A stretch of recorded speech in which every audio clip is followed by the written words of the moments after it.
Hey guys, Jeff with Memberific here. Today I'm talking about my wife's 4 rules while I was starting my business. That's right. And I listen to them about 50% of the time, and they tend to be pretty decent rules. Let's get right at them.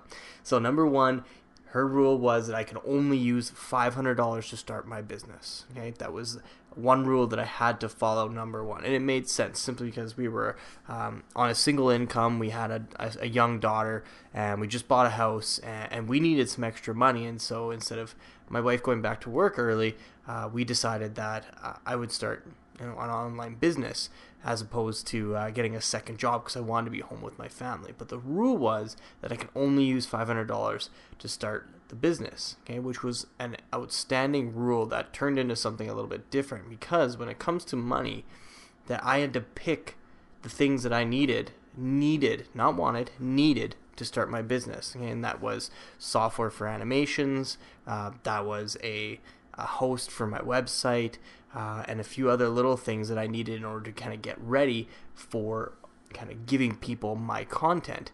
And what it limited me from doing is using my credit card, okay, putting myself in debt to start my business.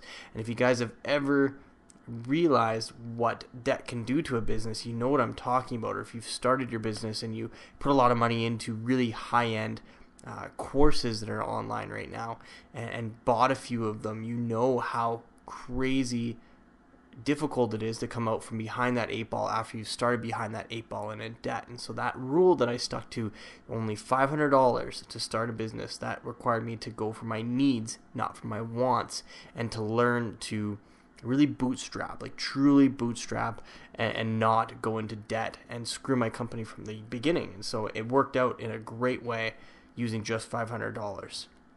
Okay, so the next thing was that I needed to only use business income for growing the business. So I wasn't allowed to use family money to grow the business. And this worked out quite well as well, is that the family money had to stay in the family. That was kind of the reality of it.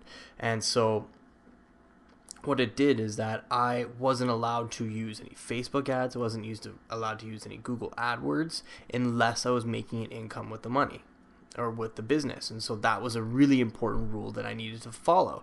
And again, this keeps you from going into debt and causing your company to go bankrupt in the end.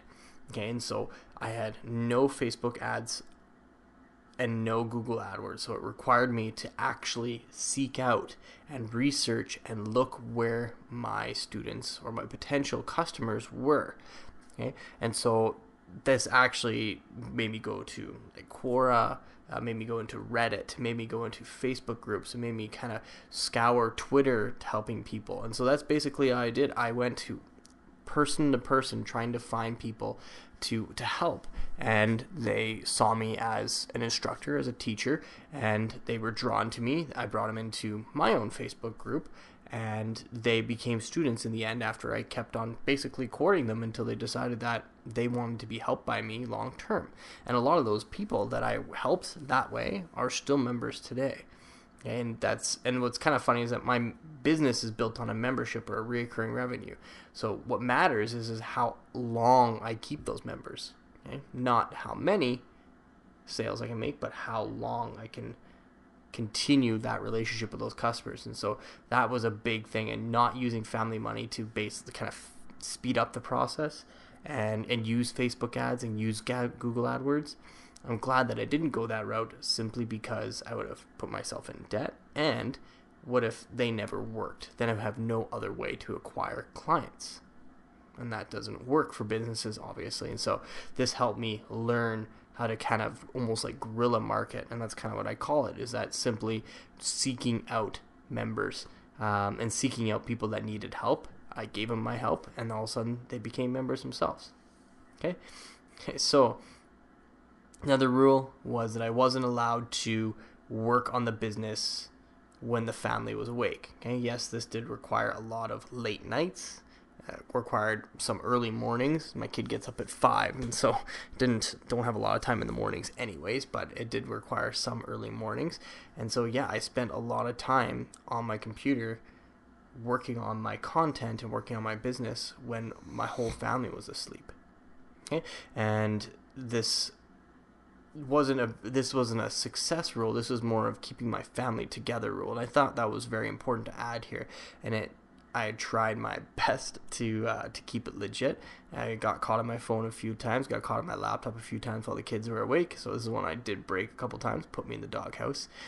But it is a great rule, especially if you have a family, and you don't want to be that parent where your kid kind of sees you on your phone or on your laptop all the time, and that's how they remember you.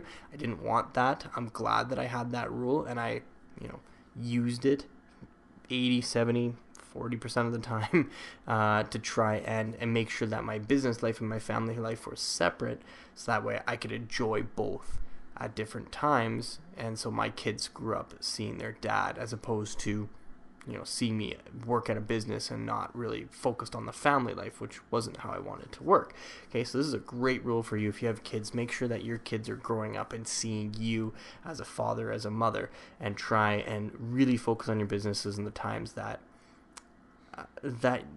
no one else is focusing on you. Okay, and that allows only a few hours at a time, but sometimes for the best. A couple hours, you have a couple hours, you can get a lot done in that couple hours if you really sit down and focus. Okay, so I love using this rule just so I know in the long term I'm not going to be the dad that was always on his phone or always on his laptop because he had to get things done in his business.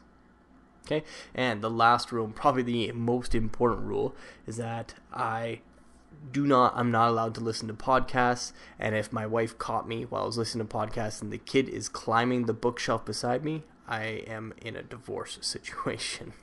This is a situational rule because it did happen. At one point, my kid was climbing the bookcase, the empty bookcase. I don't know if that makes it better or worse, but she was climbing the empty bookcase right beside me as I was listening to a Entrepreneurs on Fire podcast.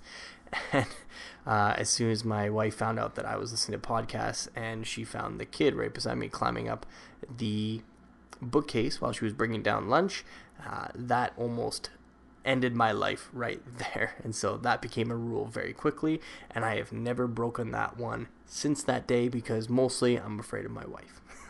So those are my wife's 4 rules while I started my business. They're great rules. If you have any questions, please do not hesitate to ask. I love answering questions about these things, and kind of getting your businesses off the ground. If you're interested, please take a look at our membership site group. It's a free group, a community where you can ask your questions and answer questions and help people out in your community and your like-mindedness, and help them out and kind of grow your businesses together as a membership. And so it's Memberific. You can find the link just below this video or above this video, and that'll take you straight to the group, and you can ask to join, and I will introduce you to the group or invite you to the group, and you can enjoy the wealth of knowledge that's in there. If you're watching this inside the group, reach out to your friends, find who would like to be in this group, and add them as well. We'd love to have them and teach them how to be great business owners. Take care, guys.